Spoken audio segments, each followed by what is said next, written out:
तो रैली के लिए हम यहां बता दें कि मोदी की रैली को देखते हुए ट्रैफिक पुलिस ने भी एक एडवाइजरी जारी की है। रोहिणी के जापानी पार्क में होने वाली इस रैली के दौरान करीब 1000 बसें और 4000 से ज्यादा निजी गाड़ियों के आने की संभावना है।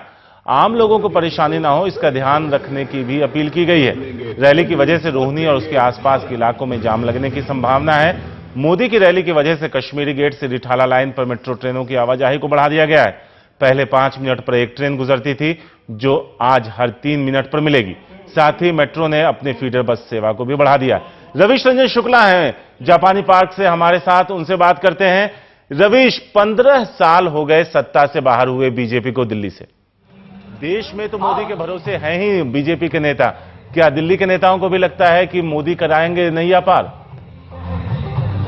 जी देखिए, बिल्कुल तारिक, दिल्ली के जो नेता हैं उनको यही लगता है कि नरेंद्र मोदी की ही इस रैली से शुरुआत होगी दिल्ली विधानसभा चुनाव के प्रचार की। और यही वजह है कि आज दिल्ली के ज्यादातर जगहों पर नरेंद्र मोदी की है केवल फोटो आपको दिखेंगे, नरेंद्र मोदी के बैनर केवल दिखेंगे, दिल्ली के स्थानीय नेताओं के कम दिख रहे हैं। कहीं ना कहीं इसके जरिए ये संदेश देने की कोशिश की गई है, क्योंकि दिल्ली का चुनाव जो है वो बहुत ज्यादा राष्ट्रीय मुद्दों पर लड़ा जाता है। हालांकि बीजेपी के नेताओं का ये कहना है कि बिजली और पानी भी दिल्ली के चुनाव में एक अहम रोल अदा करेगी, लेकिन जो जानकारों का कहना है कि राष्ट्रीय मुद्दों पर यह पूरा चुनाव लड़ा जाता है। और यही वजह है कि आज यहां पर नरेंद्र मोदी के जरिए वो हो सकता है कि राष्ट्रीय जो कांग्रेस के राष्ट्रीय लीडर हैं उन पर एक निशाना यहां से साधे।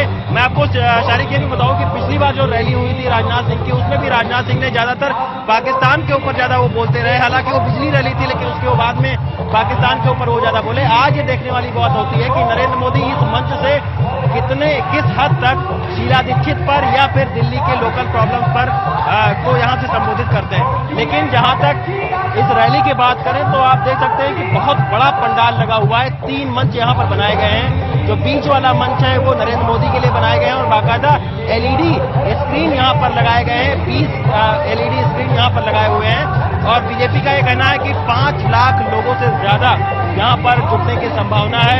कई सारे दूतावास के भी लोगों को बुलाया गया है, रिटायर्ड जजेस को बुलाया गया है, रिटायर्ड ब्यूरोक्रेट्स को बुलाया गया है। देखने वाली बात यह होगी कि आखिर इस रैली के जरिए बीजेपी जो दिल्ली की बीजेपी है वो किस हद तक विधानसभा चुनाव में जीत हासिल कर पाती है।